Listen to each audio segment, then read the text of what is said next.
अभी हमने उन फंक्शन को ऑप्टिमम पढ़ा है जिनके साथ कंस्ट्रेंट्स इक्वल टू साइन के साथ है। अगर कंस्ट्रेंट्स लेस देन या ग्रेटर देन के साथ हैं तब हम मैक्सिमाइज मिनिमाइज कैसे करेंगे उन कंडीशंस को उन टाइप के कंडीशन दैट इज अब ऑब्जेक्टिव फंक्शन है optimum z is equal to function of x bar, साथ में कुछ कंडीशंस होंगी gi x bar is less than equal to bi, less than की ही होनी चाहिए। अगर ग्रेटर की है भी तो माइनस साइन से मल्टीप्लाई करके उनको लेस देन में कन्वर्ट कर दिया जाएगा, जहां i वैल्यूज फ्रॉम जितने कंस्ट्रेंट्स हैं 1 2 3 up to m and x bar stands for x1 x2 x3 up to xn, that is जितने भी हमने xj's डिफाइन किए हैं वो सारे के सारे नॉन नेगेटिव हो, जहां j कितने 1 2। तो अब हम लैग्रेंज तो डिफाइन नहीं कर सकते, तो एक काम कर लें, इन कंस्ट्रेंट्स जितने भी कंस्ट्रेंट्स हैं सबको इक्वल टू में कन्वर्ट कर लें। इक्वल टू में कन्वर्ट करने के लिए slack variable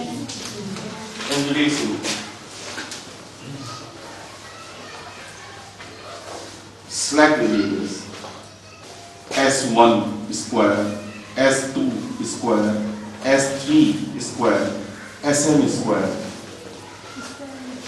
in each constant. Square लेने के पीछे दो पर्पस हैं। पहला तो ये, वहां हम कहते थे कि s1 s2 s3 non negative होने चाहिए, यहां जब स्क्वायर कह रहे हैं तो स्क्वायर्स तो ऑलरेडी नॉन नेगेटिव।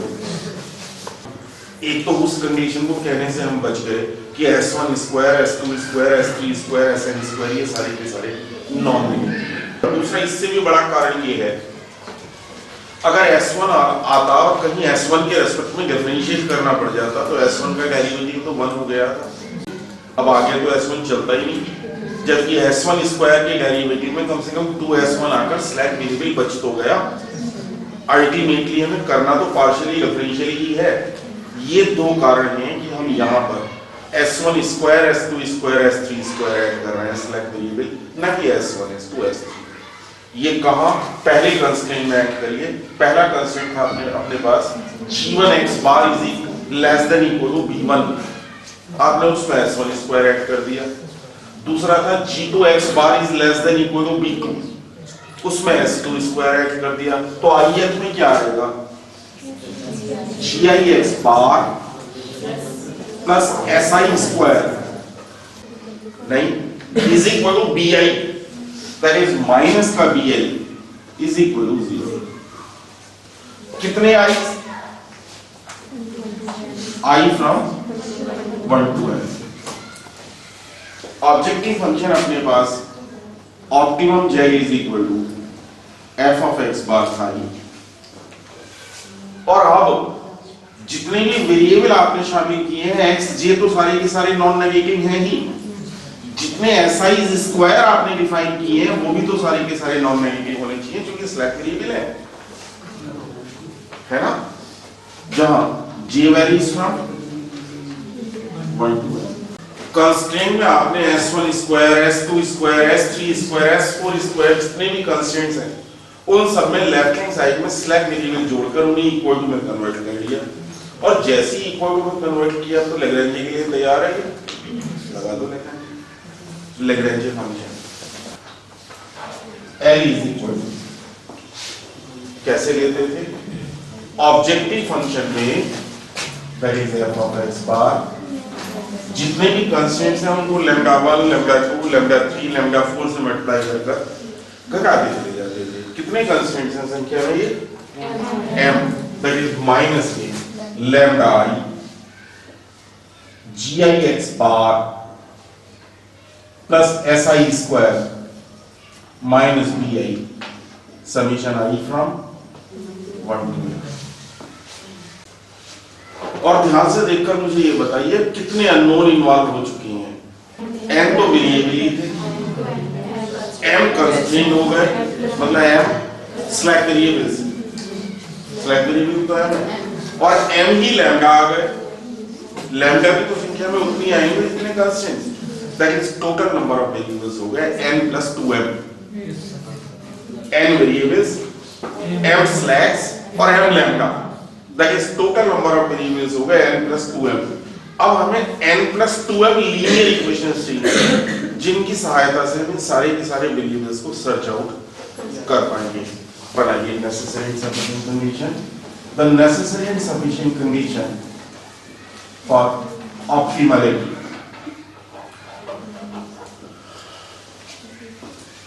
पहले तो हर वेरिएबल के रेस्पेक्ट में differential del L by del x j is equal to 0, x j के रेस्पेक्ट में डिफरेंशिएट करो f को del f by del x j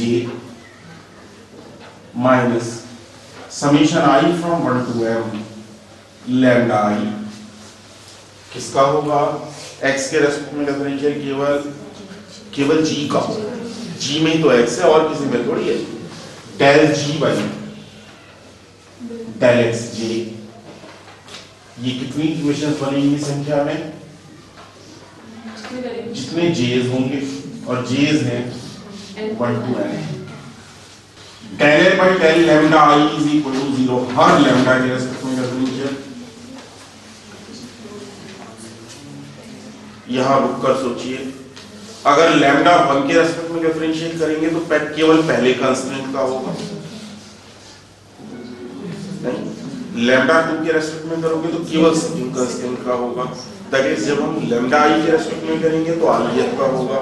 यहां सारे कंस्ट्रेंट्स वापस नहीं आ जाएंगे, आ जाएंगे ना, दैट इज कंस्ट्रेंट हो गया gix बार प्लस si का square minus bi is equal to 0। कितने संख्या में, जितने i's हैं I इक्वल टू जितने भी कंस्ट्रेंट हैं। And last one del L by del si is equal to 0, मतलब s1 स्क्वायर s1 के रेस्पेक्ट में, s2 के रेस्पेक्ट में, s3 के रेस्पेक्ट में। रिकॉल करिए, अगर si के रेस्पेक्ट में करोगे तो कितना आएगा 2si। भाई यही कारण था कि स्क्वायर लिया। अगर यहाँ si ले लेते तो si के रेस्पेक्ट में वैल्यू होती केवल लैम्डा ही बचता, उसमें स्लैक तो बचता ही नहीं ना, और जब स्लैक नहीं बचता तो उसका होना ना होना तो बराबर था। इसीलिए हमने स्क्वायर्स लिया है स्लैक वेरिएबल, जिससे कि हम पार्शियल डेरिवेटिव के बाद भी स्लैक वेरिएबल को प्रॉब्लम में बचा पाए। क्या आएगा 2 lambda i si is equal to 0, that is lambda i si is equal to 0। कितनी i's 1 2। अब कितने रिलेशन हो गए ये, m तो संख्या में ये है, m ये और m ये, n प्लस 2m और n प्लस 2m ही अननोन है। इन n प्लस 2m इक्वेशंस को सॉल्व करते हुए जब हम सारी वैल्यूज फाइंड आउट करते हैं वही हमें ऑप्टिमल वैल्यू देती है। On solving n plus 2m linear equations under the condition, एक कंडीशन है कि लैम्डा i और si का प्रोडक्ट अगर 0 है तो इंप्लाइज दैट या तो लैम्डा i 0 होगा या si 0 होगा, दोनों एक साथ 0 नहीं होंगे। मतलब आपको एक कंडीशन इसमें से ओमिट कर चलनी है, छोड़ देनी है, क्या कि लैम्डा i और si दोनों एक साथ 0 नहीं होंगे फॉर सेम i। मतलब लैम्डा 1 और s1 एक साथ 0 नहीं होगा, लैम्डा 2 और s2 एक साथ 0 नहीं होगा, या तो लैम्डा 1 0 होगा या s1 0 होगा, या तो लैम्डा 2 0 होगा या s2 0 होगा, एक साथ ये 0 नहीं होंगे। इस कंडीशंस के आधार पर you will obtain the optimal value of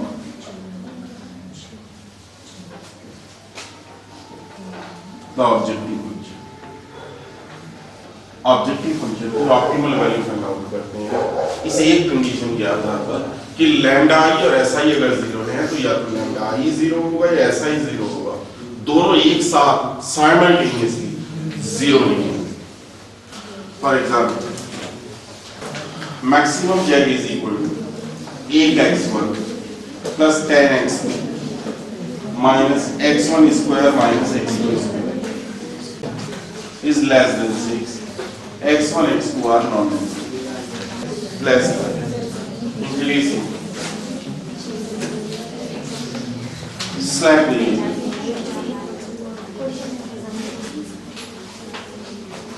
अब जब एक ही यूज करना है तो एस स्क्वायर बोल दो, अगर 2 3 4 करने होते तो S1 S2 S3 बोल दो, जब एक ही है तो एस स्क्वायर ही रहने दो ना,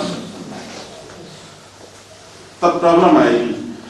maximum z is equal to 8x1 plus 10x2 minus x1 square minus x2 square subjective to 3x1 plus 2x2 plus s square minus 6 is equal to 0। x1 x2 को नॉन नेगेटिव देंगे, s square भी non negative होना चाहिए। Lagrange function objective function that is 8x1 plus 10x2 minus x1 square minus x2 square में से lambda times of constant minus कर दो, 3x1 plus 2x2 plus s square minus 6 is equal to 0. The necessary sufficient condition for optimality.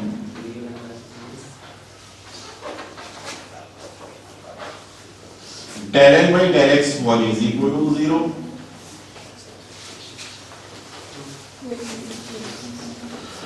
x1 के respect में differential 8 minus 2x1 minus 3 lambda is equal to 0. Del n by del x2 is equal to 0. 10 minus 2x2 minus 2 lambda is equal to 0. Del n by del lambda is equal to 0. तो constant वापस आ जाएगा 3x1 plus 2x2 plus s square minus 6 is equal to 0. del n by del s is equal to 0. 2 lambda s is equal to 0, that is lambda s is equal to 0. lambda s तब 0 होगा या तो lambda 0 या s, केवल दो case है।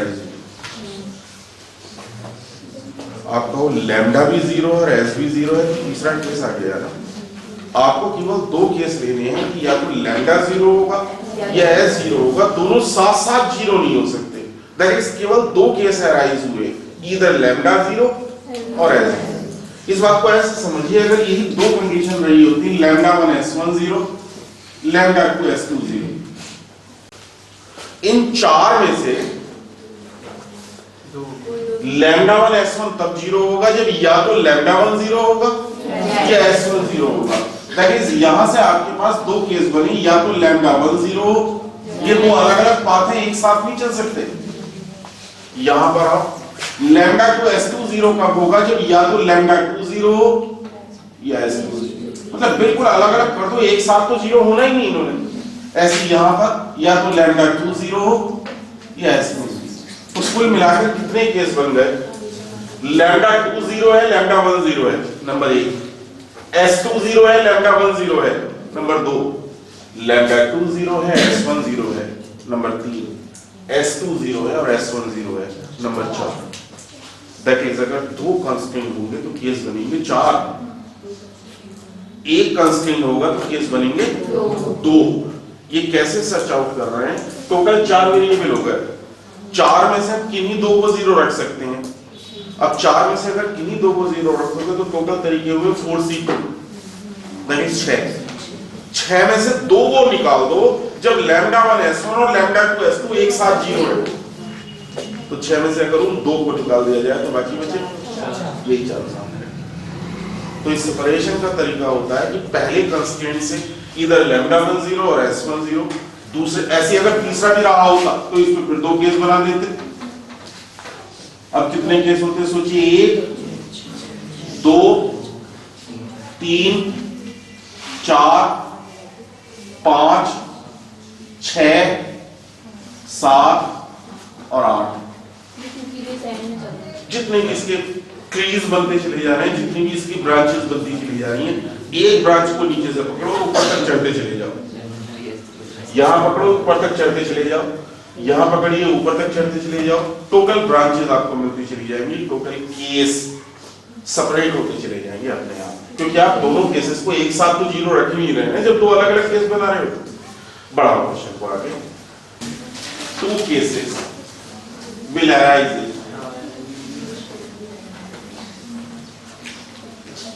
Case 1, अगर lambda 0 हो तो, और दूसरा केस अगर s 0 हो तो। आपने लैम्डा को 0 बोल दिया, अब ऊपर से नीचे की तरफ चलो। अगर लैम्डा को 0 रख दिया तो x1 का मान निकल आया 4, x2 का मान 5। तीसरी इक्वेशन में रखो। थर्ड इक्वेशन क्या है? 3x1 plus 2x2 plus s² minus 6 is equal to 0। यही है ना। x1 का मान 4 रखा, 4 किया 12 और 10 22, 22 में से 6 गए 16, that is s² is equal to minus के 16। s² का मान नेगेटिव आना, क्या ये फिजिबल सॉल्यूशन हुआ? ना, स्लैब वेरिएबल कभी नेगेटिव थोड़ी होता है। s² नेगेटिव आना ये श्योर करता है कि ये फिजिबल सॉल्यूशन नहीं है, नॉट फिजिबल। इसका मतलब पहले केस में हमें फिजिबल सॉल्यूशन मिला ही नहीं। पहले केस में हमें फिजिबल सॉल्यूशन मिला ही नहीं जब हमने लैम्डा को 0 रखा। केस 2, अगर s 0 हो जाए, अब s को 0 कहो। पहली वाली इक्वेशन से x1 का मान 1 माइनस 3 लैम्डा अपॉन 2। दूसरी इक्वेशन से x2 is equal to 10 minus 2 lambda upon 2।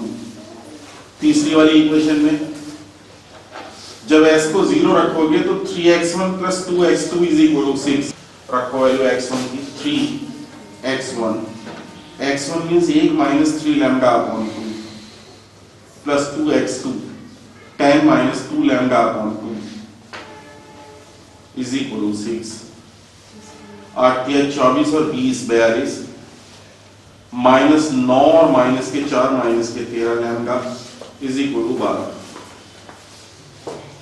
That is lambda is equal to 30 upon 30। इन्हीं न किन्हीं कारणों से ड्रॉप हो जाती है। कारण क्या बनते हैं? अगर s² नेगेटिव हो जाए तो फिजिबल नहीं है, अगर x1 x2 नेगेटिव हो जाए तो फिजिबल तो तब भी नहीं है, अगर x1 x2 का मान नेगेटिव आ जाए तो फिजिबल तो तभी भी नहीं है। और ये भी जरूरी नहीं है कि सॉल्यूशन हो गई। बाय चांस सपोज कीजिए लैम्डा का मान 30/लैम्डा आप यहां पे रखो और आप पाओ कि x1 x2 नेगेटिव आ रहा है, तो मना कर दोगे। दो ही केस बने और दोनों में से किसी में फिजिबल आ नहीं रहा, इसका मतलब इसका फिजिबल सॉल्यूशन एग्जिस्ट ही नहीं करता है ना। मींस नॉर्मली तीनों चारों केस जब भी हम पढ़ते हैं हर कोई फिजिबल सॉल्यूशन नहीं देता, कोई एक आध फिजिबल सॉल्यूशन 99% केस में दे देता है। अगर नहीं मिलता किसी से भी तो मना कर दो, फिजिबल सॉल्यूशन नहीं एग्जिस्ट कर रहा। और अगर एक से ज्यादा जगह से फिजिबल सॉल्यूशन आ रहा है तो फिर ये देखो कि ऑप्टिमाइज कौन कर रहा है। आपका एम तो फंक्शन को ऑप्टिमाइज करना है। जेड की वैल्यू सर्च आउट कर लो, जिसके लिए भी मैक्सिमम होगा वो होगा। ये तो नहीं आ रहा है ना नेगेटिव, इसका मतलब ये तो फिजिबल हुआ ना। x1 x2 नॉन नेगेटिव है, s² जब s बराबर 0 है तो s² बराबर भी 0 हुआ तो s तो नॉन नेगेटिव बन रहा है। It's a feasible solution. तो फिजिबल सॉल्यूशन कौन है? x1 का मान है 4/13 और x2 का मान 13/13। यहीं पर फंक्शन या तो मैक्सिमम होगा या मिनिमम। अब अगर ये भी पता करना चाहो कि मैक्सिमम है कि मिनिमम तो फिर हेसियन पे पहुंच जाओ। और अगर आपको सिर्फ ये बताना था कि वो पॉइंट सर्च आउट करो कि कहाँ फंक्शन मैक्सिमम है कहाँ मिनिमम है, तब तो क्वेश्चन पूरा हो गया। अगर मैक्सिमम मिनिमम भी सर्च आउट करना है तो फिर हेसियन पर पहुंचो। हेसियन था del 2 L by del x1 square, del 2 L by del x1 del x2, del 2 L by del x1 del x2 और del 2 L by del x2 square। हमारे पास से तो क्या है, जरा चेक करो del 2 L by del x1 square कितना आया था? 2 आया होगा, 2 आया माइनस के 2 0 0 माइनस, दैट इज पहला टर्म नेगेटिव दूसरा टर्म पॉजिटिव। फंक्शन क्या है? maximum z is equal to 3x1 plus x2 subjected to x1 square plus x2 square is less than 5. x1 minus x2 is less than 1. x1 x2 are not. Slab variable जोड़ो, दोनों भी दोनों less की। अगर कोई greater की होती तो पहले माइनस साइन से मल्टीप्लाई करके उनको लेस बना दो, तब slab s1 square s2 square as slab variable. तो maximum z is equal to 3x1 plus x2 subjected to x1 square plus x2 square plus s1 square minus 5 is equal to 0. पहला x1 minus x2 plus s2 square minus 1 is equal to 0. दूसरा x1 x2 non negative है ही, s1 square और s2 square भी non negative होंगे। अब बारी आएगी Lagrange function. L is equal to जो भी ऑब्जेक्टिव फंक्शन है that is 3x1 plus x2, उसमें माइनस लैम्डा 1 टाइम्स पहला constraint x1 square plus x2 square plus s1 square minus 5 minus lambda 2 times second constraint x1 minus x2 plus s2 square minus 1. The necessary and sufficient condition for optimal.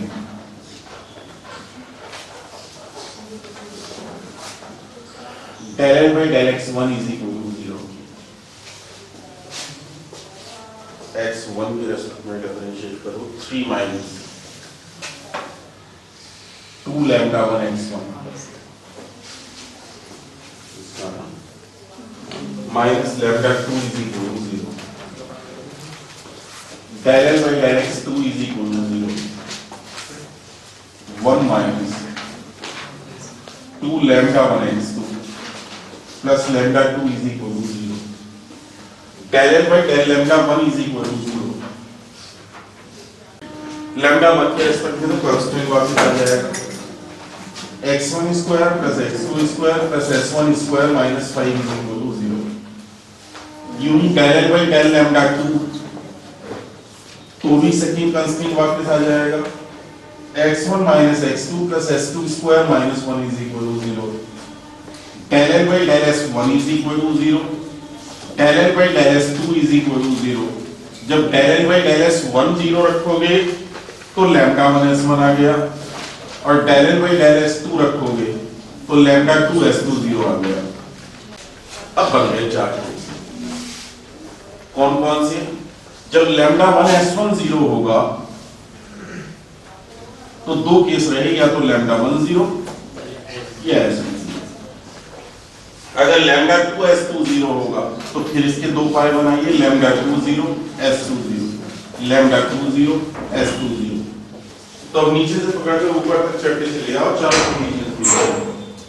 Conditions उतनी बचेंगी। Finally जितने पाए रहे 4 रहे ना, पहली condition आएगी lambda 2 lambda 1 0, दूसरी condition आएगी s2 lambda 1 0, तीसरी आएगी lambda 2 s1 0, चौथी आएगी s2 s1 0। अपने आप दो सिचुएशन कट गई इसमें से, एक lambda 1 s1 का 0 होना और एक lambda 2 s2 का 0। Now 4 cases will arise. Case 1, अगर lambda 1 0 हो जाए और lambda 2 0 हो जाए, ऊपर वाली दो इक्वेशन में अगर lambda 1 और lambda 2 को 0 रख दो तो 3 बराबर 0 और 1 बराबर 0 पॉसिबल नहीं है, नो फिजिकल। दूसरा केस बनाओ, lambda 1 0 s2 0, केवल lambda 1। अगर lambda 1 को 0 रख दें यहां पर तो lambda 2 is equal to 3 पहली बार। अगर यहां पर रख दें lambda 1 को 0 तो lambda 2 is equal to -1, फिर गलत। भला एक वेरिएबल की दो वैल्यू कैसे आ जाएगी? कारण तो बहुत सारे हो सकते हैं। एक ही वेरिएबल है, लीनियर वेरिएबल है, तो एक ही वेरिएबल दो वैल्यू कैसे एग्जिस्ट हो जाएगी? No physical solution. Case 3, lambda 2 0 और S1 0। अगर लैम्डा 2 0 हो जाए तो पहली वाली इक्वेशन से x1 का मान 3/2 लैम्डा 1 है ना, और अगर लैम्डा 2 0 हो जाए तो x2 का मान 1/2 लैम्डा 1।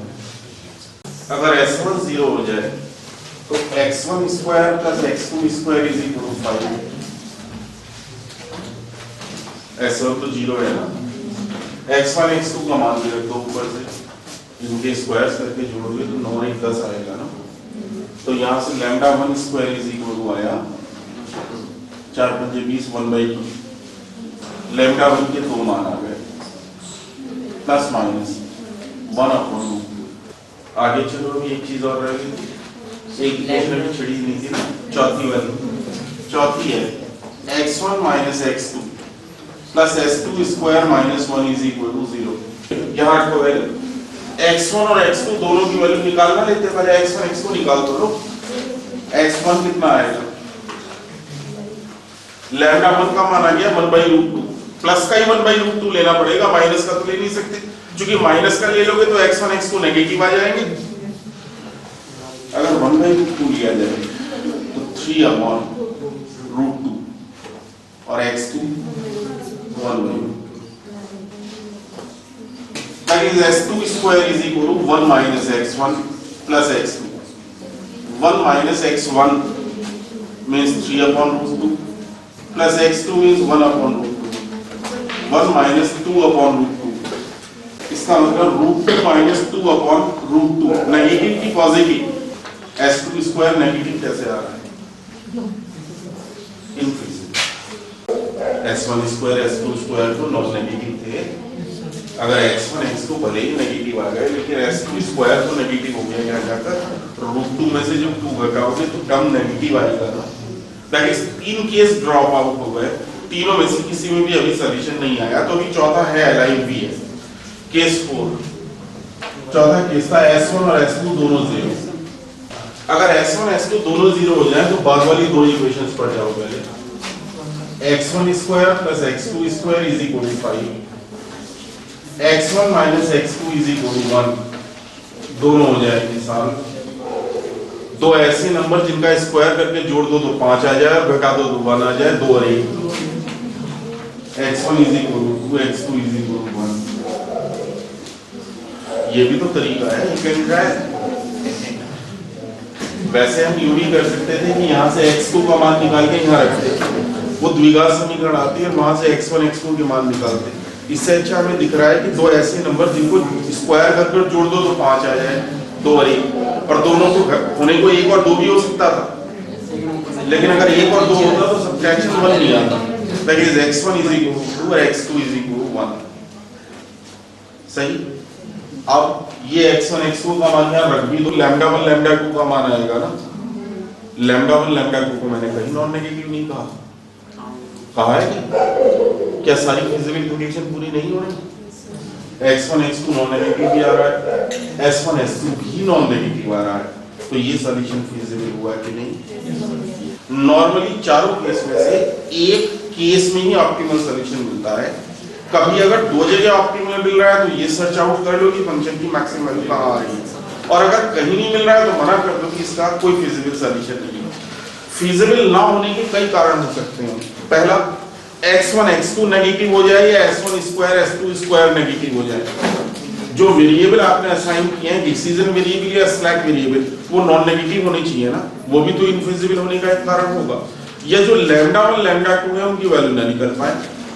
जैसे यहाँ देखा, जब लीनियर इक्वेशंस को सॉल्व किया तो लैम्डा 1 और लैम्डा 2 की दो जगह दो अलग-अलग इक्वेशंस जैसे आप पूछ रहे थे ना, यहाँ अगर 1/2 था तो दोनों इक्वेशन को सेटिस्फाई करेगा। यहाँ अगर लैम्डा 1 का मान आप उस केस में फाइंड आउट करते तो पहली को सेटिस्फाई कर रहा है तो दूसरी को नहीं करेगा, और दूसरी को सेटिस्फाई कर रहा है तो पहली को नहीं करेगा, क्योंकि लीनियर इक्वेशंस का सॉल्यूशन है ना। यहाँ 1/2 या -1/2 दोनों कंडीशंस को पूरा कर रहा है, इसलिए क्वाड्रेटिक में तो लैम्डा के दो मान आ सकते हैं बट लीनियर में नहीं। तो फाइनल हमारा सॉल्यूशन क्या हुआ? Therefore optimum z is equal to कितना अभी सर्च आउट करते हैं, कब, जब x1 का मान 2 है और x2 का मान 1 है। मैं सीधा लैग्रेंज फाइंड आउट कर रहा हूं, tan x1 minus x1 square plus tan x2 minus x2 square minus lambda 1 पहला constraint, x1 plus x2 plus s1 square minus 9 दूसरा constraint minus lambda 2 minus x1 plus x2 plus s2 square plus 6 del L by del x1 is equal to 0। जब x1 के respect में differentiate करोगे तो tan minus 2x1 x1 के respect में minus lambda 1 plus lambda 2 is equal to 0।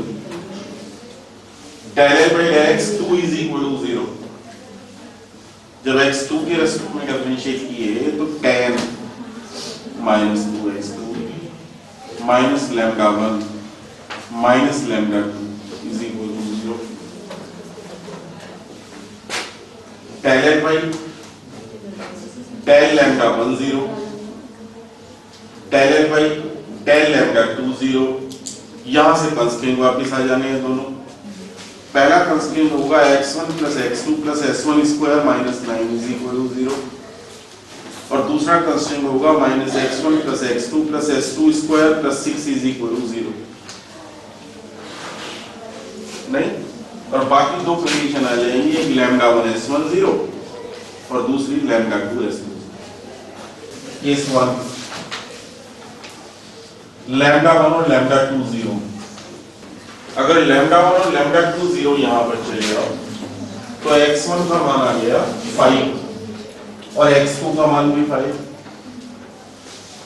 यहां से, और x1 x2 का मान अगर 5 यहां पर रखते हैं दोनों तो 5 और 5 10 s1 स्क्वायर आ गया माइनस के 1 negative no fees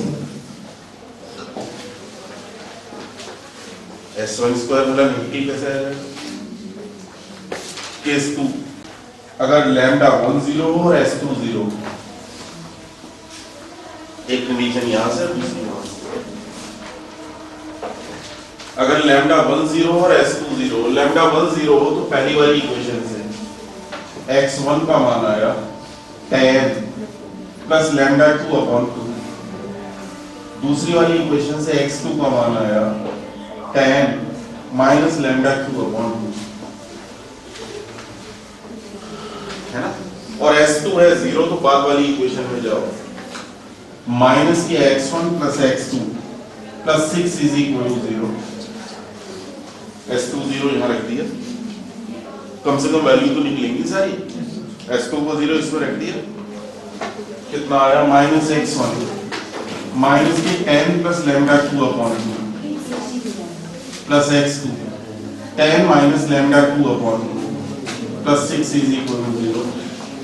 minus 10 plus 10 कट गया minus 2 lambda 2 plus 12 is equal to 0, that is lambda 2 is equal to 6। जैसे लैम्डा 2 6 आया, x1 का मान 10 6 16 8, x2 का मान 10 माइनस 6 4 2, x1 और x2 का मान अगर रखते हैं तो 8 तो 10 माइनस 9 1 s1 स्क्वायर माइनस के 1 इनफिनिटी। ये केस भी ड्रॉप आउट हो गया, यहां से भी नहीं मिला सॉल्यूशन। केस 3 यहां s1 0 और लैम्डा 2 0, s1 0 और लैम्डा 2 0। पहले लैम्डा 2 को रखो 0 यहां रखो, तो x1 इज इक्वल टू कितना tan माइनस लैम्डा 1 अपॉन 2 और x2 का मान लैम्डा 2 को 0 रखना है tan माइनस लैम्डा 1 अपॉन 2। इसका मतलब ये हुआ कि x1 और x2 दोनों बराबर है। ये समझना ज्यादा आसान है। और साथ ही साथ s1 0 भी है तो पहली वाली इक्वेशन में चले आए। अगर s1 को रख दो 0 तो x1 plus x2 is equal to 9 और x1 x2 है बराबर, तो दोनों की वैल्यू आ गई 9/2। S1 स्क्वायर निकल चुका, अब S1 स्क्वायर की चिंता नहीं है, S1 स्क्वायर तो 0 है ही। अब दूसरी कंडीशन में पहुंचो S2 वाली। अगर x1 x2 को दोनों को बराबर रख दोगे तो ये कट गए, S2 square is equal to -6, इसलिए इनफिजिबल हो गया।